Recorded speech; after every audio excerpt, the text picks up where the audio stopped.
When Fog Woman made the first salmon.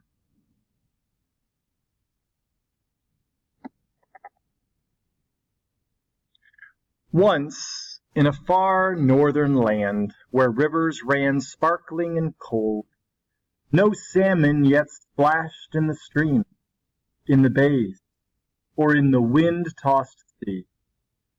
The Tlingit Indians who lived on this land and fished in its waters found only a poor fare of cod, sculpin, and now and again a herring or halibut.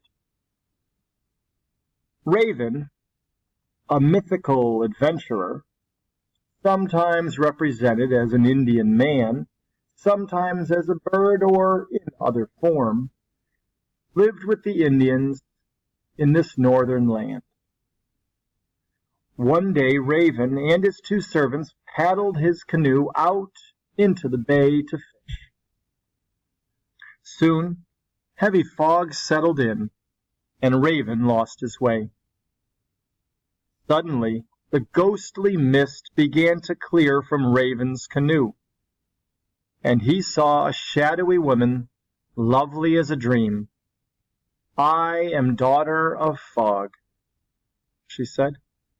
"Give me your spruce root hat."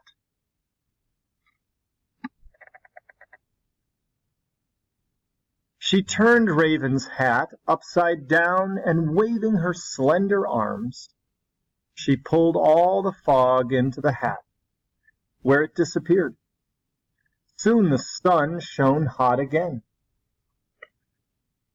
Like the sun, Raven's heart burned with love for Daughter of Fog.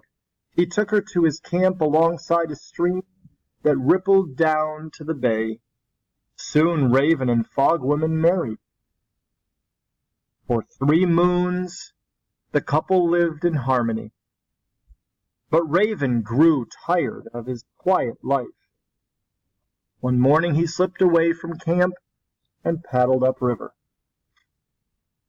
Fog Woman, angry at Raven's sudden absence, called to a servant, "Bring me Raven's spruce root hat and fill it with water from the freshwater stream."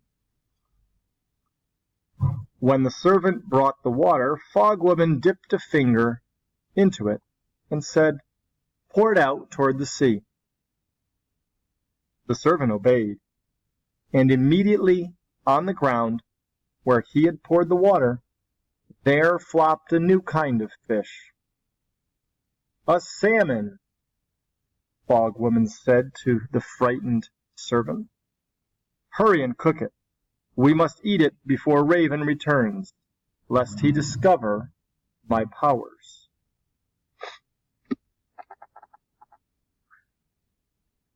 The servant followed Fog Woman's command, and soon they feasted on the salmon. Later, when Raven came home, he noticed a bit of red-colored meat between the servant's teeth. He stormed until the servant confessed that Fog Woman had created a salmon. Raven grumbled to Fog Woman, "What is this delicacy you hide from me?" But Fog Woman would say only, "I will go upstream and return on the 4th rising of the sun. While I am away, you must build a large smoke." Then she vanished. Raven scowled, but a strange force drove him to obey his wife's orders. By the time the sun disappeared for the 3rd time, he had finished the smoke. On the 4th dawning, when the sun peeked over the edge of the earth and slanted its rays toward the heavens, Fog Woman returned. Upon seeing the smokehouse, a smile, fleeting as a moonbeam, parted the pale lips.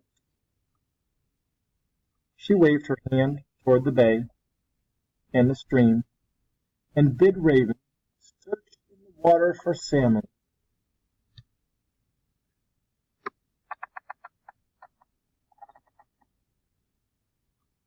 Question number 8. Read the following sentences from the story. For a time, Raven and Fogwoman were happy. Before long, though, Raven boasted of his wealth and angrily denied to all that Fogwoman had created the salmon.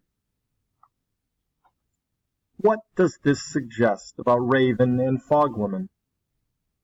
A. Raven will create another type of fish out of anger toward Fogwoman. B. There will be problems in their relationship. C. Raven and Fogwoman will remain happy. D. Fogwoman will create another type of fish out of anger toward Raven. Question number 9. If this story were narrated from Raven's point of view, A. We would better understand his feelings toward Fogwoman. B. We would better understand Fogwoman's feelings toward him. C. We would better understand why salmon were created. Or D.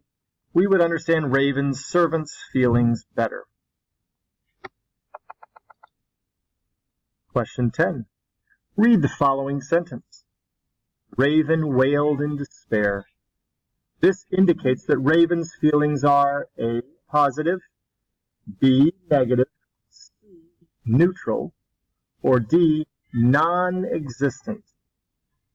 Number 11. Which of the following is one of the main ideas of the passage? A. Daughter of Fog demanded Raven's spruce root hat. B. Salmon can be smoked and stored for later consumption. C. Raven magically created Fogwoman. Or D. Fogwoman magically created a fish called salmon.